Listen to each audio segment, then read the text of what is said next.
April மாதம் 7ஆம் தேதி ஜனாதிபதி அனுரகுமார திசாநாயக்க அவர்கள் இன்று பெரிய அளவான ஒரு நிவாரண பொதியை மக்களுக்கு வழங்கியிருக்காரு. இன்று பாராளுமன்றத்தில் உரையாற்றினாரு. இந்த உரையில நிவாரண பொதி வழங்கப்பட்டிருக்கிறது. பொதுவா இந்த அனர்த்தங்களால அல்லது ஏதாவது புது வருஷமா இந்த இந்த மாதிரியான விஷயங்களுக்கு தான் நிவாரண பொதிகள் வழங்கப்படும். இந்த முறை எரிபொருளுக்கு 6000 கோடி வழங்கியிருக்காங்க. 3 மாச காலத்துக்கு இந்த எரிபொருள் நிவாரணம் வழங்கப்பட்டிருக்கிறது. ஒவ்வொரு மாதத்துக்கும் 2000 கோடி படி 6000 கோடி 3 மாசங்களுக்கு. வரப்போற மே மாதம் அல்லது இந்த புது வருஷத்துக்கு பிறகு எரிபொருள் விலையில மாற்றம் வரப்போகுது. இந்த மாற்றம் அப்படின்றது பெரிய அளவான எரிபொருள் விலையாக இருக்க போகுது. இந்த எரிபொருள் விலை அப்படின்றத மக்களால இதை ஈடுகட்ட முடியாது அப்படின்றதுக்காக இதற்காக நிவாரணம் வழங்குறாங்க அரசாங்கம். டீசலுக்கு 1 லிட்டருக்கு 100 ரூபாய் நிவாரணம், பெட்ரோலுக்கு 1 லிட்டருக்கு 20 ரூபாய் நிவாரணம். இந்த நிவாரணங்களை வழங்குறதுக்கே 6000 கோடி 3 மாத காலத்துக்குள்ள பாருங்க. அந்த அளவு விலையேற்றம் சர்வதேச சந்தையில் இருக்கு. இதை சமநிலைப்படுத்துறதுக்காக மக்களுக்காக இந்த நிவாரணத்தை வழங்குறாங்க. பல நாடுகள் இப்பொழுது வழங்கியிருக்காங்க. இலங்கை இதை இன்று அறிமுகப்படுத்திருக்காங்க. இந்த வரப்போற மே மாதத்துல எரிபொருள் விலை அதிகரிக்கப்படும் போது இது அமலாகிறது. சினோஃபெக் நிறுவனம் இன்றைக்கே எரிபொருள் விலையை அதிகரிச்சிருக்காங்க. அதாவது டீசல் 1 லிட்டருடைய விலை 600 ரூபாய். வழங்கப்பட்ட இந்த நிவாரணம் டீசலுக்கு 100 ரூபாயும் பெட்ரோலுக்கு 20 ரூபாயும் தான். சூப்பர் டீசல், சூப்பர் பெட்ரோல் இது ரெண்டுக்குமே இந்த நிவாரணம் உள்ளடங்கப்படாது. நீங்க அதை விலை கொடுத்தா வாங்க வேண்டி வரும். எனவே இது முக்கியமான தொழில் செய்கிறவங்க, கடல் தொழில், விவசாயம் இந்த மாதிரியான உற்பத்திகளுக்கு பயன்படுத்துறது, போக்குவரத்து பயன்படுத்துறது, டீசல் அதிகமாக போக்குவரத்துக்கு தான் பயன்படுத்தப்படுது. எனவே அதுக்காக தான் இந்த நிவாரணங்கள் கொண்டு வரப்பட்டிருக்கு. அஸ்வஸ்ம பெறுறவங்களுக்கான நிவாரணமும் வழங்கியிருக்காரு. இந்த நிவாரணம் இந்த ஏப்ரல் மாதத்துக்கு மட்டும் 17,500 ரூபா அஸ்வஸ்ம பெறுற குடும்பங்களுக்கு 25,000 ரூபாய் இந்த முறை, 10,000 பெறவங்களுக்கு 15,000 ரூபாய், 5,000 பெற குடும்பங்களுக்கு 7,500 ரூபாய். அஸ்வஸ்மா இலங்கையில 20 லட்சம் குடும்பங்கள் பெறாங்க. அஸ்வஸ்மா அப்படின்றது உங்களுக்கு தெரியும், கிட்டத்தட்ட முதல் காலத்தில் இருந்த சமுர்த்தி மாதிரி வறிய குடும்பங்களுக்கான நிவாரணமாக அரசாங்கம் வழங்குவாங்க. இது ஒவ்வொரு காலகட்டத்துக்கும் வழங்கப்பட்டு கொண்டிருக்கும். எனவே இந்த ஏப்ரல் மாதத்துக்கான கொடுப்பனவு அதிகரிக்கப்பட்டிருக்கு. இந்த மாசத்துக்கு மட்டும்தான், இது தொடர்ச்சியாக இல்லை. எரிபொருளுக்கு தான் வருகின்ற 3 மாதங்களுக்கு இந்த நிவாரணம் இருக்கு. எவ்வளவு எரிபொருள் விலையேற்றம் நடக்க போகுது அப்படின்றது இன்னும் தெரியாது. கிட்டத்தட்ட டீசல் 600 ரூபாய் சினோஃபெக் நிர்ணயிச்சுட்டாங்க.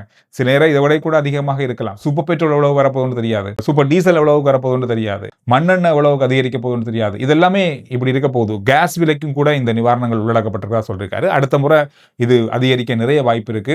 சர்வதேச சந்தையில இன்றைய நாள்லையும் எரிபொருளுடைய விலை அதிகரிச்சிருக்கிறது. $113 அதிகரிச்சிருக்கிறது. காரணம், நேற்று அமெரிக்க ஜனாதிபதி டொனால்ட் ட்ரம்ப் அவர்கள் ஈரான் மீது கொடுத்திருக்கின்ற இந்த அழுத்தம், இந்த தாக்குதலுக்கான திகதி, நேரம் இதெல்லாத்தையும் வச்சுக்கொண்டு இன்றைய நாள்ல சர்வதேச ரீதியில பெரிய அளவான விலையேற்றம் நடந்திருக்கிறது. அனுசரணை ஆண்கள் பெண்கள் குழந்தைகளுக்கான புத்தாண்டு ஆடைகள் ஜுசி கொட்டஹேனா வெள்ளவத்தை மற்றும் ஹேட்டன். இதற்கிடையில முன்னறிவித்தல் இல்லாமல் மின்சாரம் துண்டிக்கப்படுகிறதா என்ற கேள்வி மக்கள் மத்தியிலும் இருந்தது. எதிர்க்கட்சி பக்கமும் இன்றைய நாள் அந்த கேள்வி எழுப்பப்பட்டது. எரிசக்தி அமைச்சர் இதற்கான பதிலை வழங்கியிருக்காரு. அதாவது மின் துண்டிப்பு அப்படின்றது முன்கூட்டியே அறிவிக்கப்பட்டால் தான் அது மின் துண்டிப்பு. முன்கூட்டி எந்த விதமான அறிவிப்புகளும் இல்லாமல் இப்பொழுது நடந்து கொண்டிருக்கிற இந்த மின் துண்டிப்பு அல்லது மின் தடை என்றது இது கோளாறுகள் காரணமாக தான் நடக்குது ஒழிய எந்த ஒரு மின் துண்டிப்புக்கான அறிவித்தலும் வழங்கப்படல், அதுக்கான எந்த நேரமும் ஒதுக்கப்படலை. இப்பொழுது தற்செயலாக நடக்கின்ற மின்சார துண்டிப்புகளை இது மின் துண்டிப்பு நேரம் அல்லது மின் தடை அப்படின்னு சொல்லி நினைச்சு கொள்ளக்கூடாது. இது மின் தடை அல்ல, இது கோளாறு காரணமாக தான் நடக்குது அப்படின்னு சொல்றாங்க. ஆனால் நிறைய பேருடைய குறைபாடு, குற்றச்சாட்டுன்னு சொன்னா, சொல்லாமலேயே மின்சாரத்தை துண்டிக்கிறாங்க. பல இடங்கள்ல ஒரு நாளைக்கு 2-3 தடவை மின்சாரம் துண்டிக்கப்படுது. சில நேரங்களில் மணித்தேல கணக்காக துண்டிக்கப்படுது. எனவே இந்த மாதிரி ஒரு சந்தேகம் இருந்ததால பல கேள்விகள் இன்றைய நாள் எழுப்பப்பட்டது. அதற்கான பதிலாக அமைச்சர் சொல்லியிருக்காரு, இல்ல மின் துண்டிப்பு நடக்கல, அதை நாங்க உத்தியோகபூர்வமா அப்படி வருமாறு தான் அறிவிப்போம். பிரதி சுகாதார அமைச்சர் பாராளுமன்றத்தில் ஒரு விஷயத்தை சொல்லியிருக்காரு. லேடி ரிஷ்வே வைத்தியசாலையில 2712 குழந்தைகளுக்கு அறுவை சிகிச்சை செய்ய வேண்டி இருக்கிறது. எனவே அவங்களுக்கான நேரம் வழங்கப்பட்டிருக்கிறது. 2712 குழந்தைகள் லைன்ல இருக்காங்க அறுவை சிகிச்சை செய்யறதுக்கு. லஞ்ச ஊழல் ஆணைக்குழு முன்னாள் ஜனாதிபதி மஹிந்த ராஜபக்ஷ அவர்களுக்கு ஒரு முக்கியமான அறிவித்தலை விடுத்திருக்காங்க. வருகின்ற ஏப்ரல் 10ஆம் தேதிக்கு முதல்ல அவருடைய சொத்து விவரங்கள், குறிப்பா அவருடைய செலவு, அவருக்கு எங்கிருந்து வருமானம் வருது, என்னென்ன வருமானங்கள், எதன் மூலமா வருமானம் வருது, எவ்வளவு செலவு, என்ன சொத்துக்கள் இருக்குது அப்படின்ற தொடர்பான தகவல்களை வழங்குமாறு. அதுக்கு பிறகு அவர் வழங்கலைன்னு சொன்னா இந்த சட்டங்களுக்கு உட்பட்ட அடிப்படையில அவர்களுக்கு எதிரான நடவடிக்கை எடுக்கப்படும் அப்படின்ற மாதிரி லஞ்ச ஊழல் ஆணைக்குழு அறிவிச்சிருக்காங்க. ஏற்கனவே வழங்கப்பட்டுகின்ற விசாரணைகளின் அடிப்படையில் இந்த கோரிக்கை முன்வைக்கப்பட்டிருக்கிறது லஞ்ச ஊழல் ஆணைக்குழுவால. இலங்கை மின்சார சபை வருகின்ற புது வருஷத்தை முன்னிட்டு நீங்க புது வருஷ கொண்டாட்டங்கள் அல்லது நிகழ்வுகளை நடத்த போறீங்களாக இருந்தால் ஏப்ரல் 15 முதல் 19க்குள்ள உங்களுக்கு தேவையான மின்சாரத்தை நீங்க இலங்கை மின்சார சபையோடு தொடர்பு கொண்டு பெற்றுக்கொள்ளலாம். அதற்கான மேலதிகமான கட்டணங்கள் இருக்கு. இப்போ ஒரு நிகழ்வுக்காக நீங்க பயன்படுத்த போற மின்சாரத்துக்கு வேற கட்டணங்கள் வச்சிருக்காங்க. அந்த கட்டணத்தை செலுத்தி நீங்க மின்சாரத்தை பெற்றுக்கொள்ளலாம்னு சொல்லியிருக்காங்க. எனவே நிகழ்வுகள் நடத்துறீங்க, வீடுகளில் இருந்தோ அல்லது உங்களுடைய கடைகளில் இருந்தோ மின்சாரத்தை எடுத்து பயன்படுத்தாதீங்க. அப்படி நீங்க பயன்படுத்துறாங்க, நீங்க இலங்கை மின்சார சபைக்கு அறிவிங்க. அவங்க ஒரு அளவில் எவ்வளவு மின்சாரம் உங்களுக்கு தேவைப்படும் என்றதை கணக்கெடுத்து அவங்களுக்கு எவ்வளவு கட்டணம் செலுத்த வேண்டும் என்பதெல்லாம் உங்களுக்கு அறிவிப்பாங்க. அந்த அடிப்படையில் தான் நீங்க மின்சாரத்தை பெற்றுக்கொள்ளணும் நிகழ்வுகளுக்கு.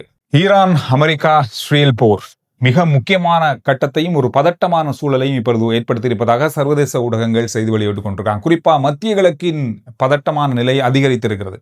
நேற்றைய நாளில் இருந்ததை விட இன்று அதிகமான இந்த பதட்டம் ஏற்பட்டிருப்பதாக சொல்லப்படுது. காரணம், இந்த நேரம் அப்படின்றது அமெரிக்க ஜனாதிபதியால் கொடுக்கப்பட்ட ஈரான் நேரம் 8 மணி என்பது நெருக்கமான மணித்தேலங்களுக்குள்ள கொண்டு வரப்பட்டிருக்கிறது. இதுக்கு இடையில ஏதாவது பேச்சுவார்த்தைகள் மூலமாக நிலைமைகள் மாறக்கூடிய மாதிரியான வாய்ப்புகள் இருக்குமான்னு பார்த்தா இந்த நிமிடம் வரைக்கும் அது தொடர்பாக இந்த விதமான முடிவுகளும் எட்டப்படலை என்று சொல்லப்படுது. எனவே இதற்கிடையில 2 நாடுகளும் குறிப்பாக தாக்குதல் நடந்தால் தடுப்பதற்கு ஈரானும் தாக்குதலுக்கான ஆயத்தங்களை அமெரிக்காவும் அதே போல மத்திய கிழக்கு நாடுகளும் பெரிய அளவான பாதுகாப்பையும் தங்களுடைய மிக முக்கியமான நிலைகள் மீது வைத்திருப்பதாக சொல்லப்படுது. எனவே இந்த மாதிரி பல முக்கியமான பதட்ட சூழல் ஏற்பட்டு கொண்டிருக்கிற இடத்துல இஸ்ரேல் ஒரு பெரிய அளவான எச்சரிக்கையை ஈரான் மீது முன் வச்சிருக்காங்க. அதாவது ரயில் நிலையங்கள் மீது தாக்குதல் நடத்த போகிறோம், ரயில் பாலங்கள் மீது தாக்குதல் நடத்த போகிறோம், ஈரான் மக்கள் ரயிலில் பயணிக்கிறத குறைச்சு கொள்ளுங்க அல்லது இந்த நேரங்களில் பயணிக்காதீங்க அப்படின்ற மாதிரி அவங்களுடைய அறிவித்தல் வழங்கப்பட்டிருக்கு. எனவே இந்த ஒரு அறிவித்தல் ஒரு புதிய அறிவித்தலாக இருக்கு. ஆனாலும் அந்த அறிவித்தலுக்கு இணங்க சற்று நேரத்துக்கு முன்பு இஸ்ரேல் ஈரானுடைய ஒரு மிக முக்கியமான ரயில் பாலம் மீது தாக்குதல் நடத்தியிருப்பதாக சொல்லப்பட்டிருக்கிறது. ஹஸ்கான் என்ற நகரத்தினுடைய ரயில் பாலம் இது. இதுல 2 பேர் இதுவரைக்கும் உயிரிழந்திருப்பதாக சொல்லப்பட்டிருக்கிறது. ஈரானை பொறுத்தவரையில பாரம்பரியமான பல ரயில் பாலங்கள் அங்கு இருக்கிறது. பல கிலோமீட்டர் கணக்கான ரயில் பாலங்கள், பாரம்பரியமான நூற்றுக்கணக்கான வருடங்கள் பழமையான ரயில் பாலங்கள் இருக்கிறது. இந்த பாலங்கள் மீதும் தாக்குதல் நடத்தப்படும் என்ற அச்சம் இப்பொழுது ஏற்பட்டிருப்பதால யுனெஸ்கோவிடம் ஈரான் இப்பொழுது ஒரு முறைப்பாடை செஞ்சிருக்காங்க. இந்த மாதிரியான பாரம்பரியமான இடங்கள்ல தாக்குதல் நடத்துவதை கண்டித்து இதை கண்டிக்கும்படி அவங்க வேண்டுகோள் விடுத்திருக்காங்க. ஈரான்ல கிட்டத்தட்ட 1000க்கும் அதிகமான கிலோமீட்டர்கள் பெரிய அளவான நீண்ட கால வரலாற்றை கொண்ட பாலங்களோடு ரயில் பாதைகள் இருக்கிறது. எனவே இந்த இடங்களை யுனெஸ்கோ ஒரு மிக முக்கியமான பாரம்பரிய சின்னமாக கூட கடந்த வருஷங்களில் அறிவிச்சிருந்தாங்க. எனவே அந்த மாதிரியான இடங்கள் மீதும் இப்பொழுது தாக்குதல் நடத்துவதற்கான அறிவித்தலும் விடுக்கப்பட்டு தாக்குதலும் நடத்தப்பட்டிருக்கிறது என்பது இப்போ ஒரு பெரிய ஒரு வருத்தத்துக்குரிய விஷயமாக மாறி இருக்கிறது. ஈரானை பொறுத்தவரை ஈரான் பக்கமாக என்ன சொல்றாங்கன்னு சொன்னா, இப்ப நடக்க போற தாக்குதல் அப்படின்றது மக்கள் இதை எதிர்க்க வேண்டும். மக்கள் எங்களுடைய மின் நிலையங்களையும் நீர்நிலைகளையும் காப்பாற்றுவதற்கு மனித சங்கிலியாக இதை போராட வேண்டும் என்ற கோரிக்கையை கூட ஈரானுடைய அரசாங்கம் முன் வச்சிருக்காங்க. இதுக்கிடையில ஏன் ஈரான் இன்னும் இந்த பேச்சுவார்த்தைக்கோ அல்லது அமெரிக்கா கொடுக்கின்ற அழுத்தத்துக்கோ இன்னும் சரியான ஒரு முடிவையும் அல்லது சாதகமான பதிலையும் வழங்கல அப்படின்ற கேள்விக்கு இப்பொழுது அரசியல் வட்டாரங்கள் என்ன சொல்லுதுன்னு சொன்னா, ஈரான் என்ன நினைக்கிறாங்கன்னு சொன்னா, இப்படித்தான் அமெரிக்கா ஒவ்வொரு தடவும் தங்களை மிரட்டுவாங்க, அழுத்தம் கொடுப்பாங்க, நாங்கள் பேச்சுவார்த்தைக்கு வரணும்னு சொல்ற அந்த கட்டத்துக்குள்ள கொண்டு வருவாங்க. ஆனால் அதை மாற்றிக்கொண்டாங்க, கடந்த காலங்களில் இதை மாற்றிக்கொண்டாங்க. அப்படியான ஒரு சம்பவமாக கூட இது இருக்கலாம் அப்படின்ற மாதிரி அவங்க ஊகிக்கிறதுனால இந்த பேச்சுவார்த்தைக்கான காலத்தை இன்னும் இழுத்தடிப்பதாக சொல்லப்படுது. ஆனாலும் கூட ஈரான் இப்பொழுது அமெரிக்கா மீது பெரிய அளவான அழுத்தத்தை, அமெரிக்கா மட்டுமல்ல உலக சந்தைக்கே பெரிய அளவான அழுத்தத்தை கொடுத்திருக்காங்க. காரணம், ஹோர்முஸ் கால்வாய் தொடர்ந்து மூடப்பட்டிருக்கும் பட்சத்தில் உலக வர்த்தக சந்தையில் எண்ணெய் விலை நாளுக்கு நாள் நிமிடத்துக்கு நிமிடம் அதிகரிக்கும். அப்படி அதிகரிக்கும் போது அமெரிக்கா கூடிய அளவாக இந்த பேச்சுவார்த்தைக்கு இந்த போரை முடிக்க வேண்டிய ஒரு அழுத்தத்துக்குள்ள உள்ளாகுவாங்க. அதுதான் இப்ப நடந்திருக்கு. அந்த அழுத்தத்தை தான் இப்பொழுது அமெரிக்கா ஈரான் மீது செலுத்துறாங்க.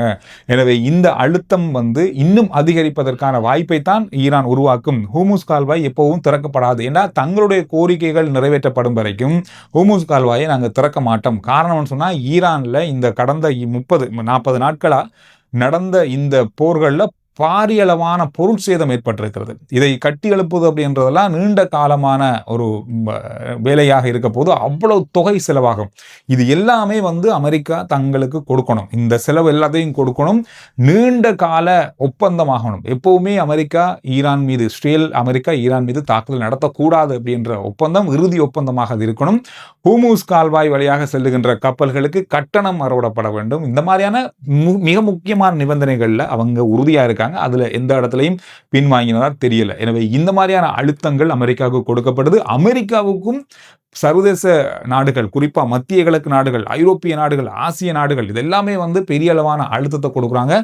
எண்ணெய் விலை தொடர்ந்து அதிகரிக்க தலாகி இது அந்த நாடுகளுக்கு மட்டும் இல்லை, அமெரிக்காவிலே பாரிய அளவான ஒவ்வொரு நாளும் பெரிய அளவான தொகை அதிகரிக்கிறது எரிபொருளுக்கு. இதனால அமெரிக்க மக்களே பெரிய அளவான அழுத்தத்தை அமெரிக்க அரசாங்கத்துக்கு கொடுக்குறாங்க. நேற்று அமெரிக்க ஜனாதிபதி ஒரு ஊடக சந்திப்பில் வைத்து ஒரு விஷயத்தை சொல்லியிருந்தாரு. அதாவது ஈரானுக்கு எதிரான போருக்கு எதிராக அமெரிக்க அரசாங்கத்துக்கு எதிராக போராடும் அமெரிக்கர்கள் முட்டாள்கள். ஏன் அப்படின்னு சொன்னா, இந்த போர் அமெரிக்காவுக்கு தான் சாதகமாக அமைய போகிறது. காரணம், அங்கிருந்து நாங்க அவ்வளவு பெரிய எண்ணெயை நாங்க கொண்டு வர போறோம். வெனிசுலாவில் போராடி நாங்க இப்பொழுது வெனிசுலா அதாவது அமெரிக்காவுடைய அரச கட்டுப்பாட்டில் இருக்கு. அங்க இருக்கிற இடைக்கால அரசாங்கம் அமெரிக்காவுடைய விருப்பத்தின்படி இருக்கு. அதனால அங்கிருந்து நாங்க பில்லியன் கணக்கான பரல் எரிபொருளை பெற்றிருக்கிறோம். அதே மாதிரி ஈரான் இருந்து நாங்க பெறலாம். அதனால இந்த மாதிரி ஒரு விஷயத்த செய்து கொண்டிருக்கிறோம். எனவே அதுக்கு எதிராக போராடும் அமெரிக்கர்கள் முட்டாள்கள் அப்படின்ற மாதிரியான கருத்தையும் அவர் வெளியிட்டிருந்தார். இதுக்கிடையில இந்த போர் தொடர்பாக அவதானிகள் என்ன சொல்றாங்கன்னு சொன்னா, CNN அது தொடர்பான ஒரு செய்தியை வெளியிட்டிருக்காங்க.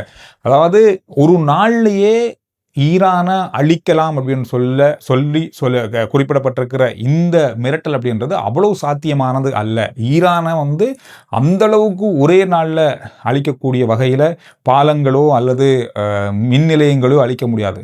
ஈரானை பொறுத்தவரை கிட்டத்தட்ட 2 லட்சத்துக்கும் அதிகமான பாலங்கள் இருக்கு. 300க்கும் அதிகமான மிக பிரம்மாண்டமான மின் உற்பத்தி நிலையங்களுக்கு, சின்னதில்லை பெரிய மின் உற்பத்தி நிலையங்கள். இந்த மாதிரியான விஷயங்கள் இருக்கும்போது கடந்த கால போரை ஒப்பிட்டு பார்க்கும்போது நீண்ட காலம் மாத கணக்கு எடுத்திருக்கிறது. இந்த மாதிரியான ஒரு குறிப்பிட்ட ஒரு 10% தாக்குதலுக்கு ஒரே நாளில் ஈரானில் இருக்கிற இந்த விடயங்களை அழிப்பது அப்படின்றதெல்லாம் அவ்வளவு சாத்தியமான விஷயமாக இல்லை. இந்த முடிவுகளில் அமெரிக்கா இறுதி மணித்தியாலங்களில் அல்லது இறுதி நிமிடங்கள்லையாவது மாற்றங்களை கொண்டு வருவதற்கான வாய்ப்புகள் இருக்கு அப்படின்னு சொல்லி எதிர்ப்பு கூறப்படுது.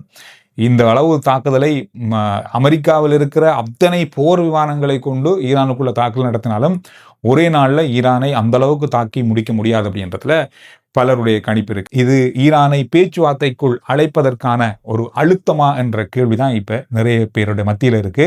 எது எப்படி இருந்தாலும் இன்று இரவு நேரத்துல இது தொடர்பான மேலதிகமான முக்கியமான தகவல்கள் வரலாம்னு சொல்லி எதிர்பார்க்கப்படுது. RJ சந்துரு ரிப்போர்ட் வாட்ஸ்அப் சேனலுடைய லிங்க் முதல் கமெண்ட்ஸ் டிஸ்கிரிப்ஷன் இருக்கு. ஃபாலோ பண்ணி வைங்க. சுருக்கமான விரைவான செய்திகளை நீங்க உடனுக்குடன் வாட்ஸ்அப் மூலமாக அறிந்து கொள்ளலாம்.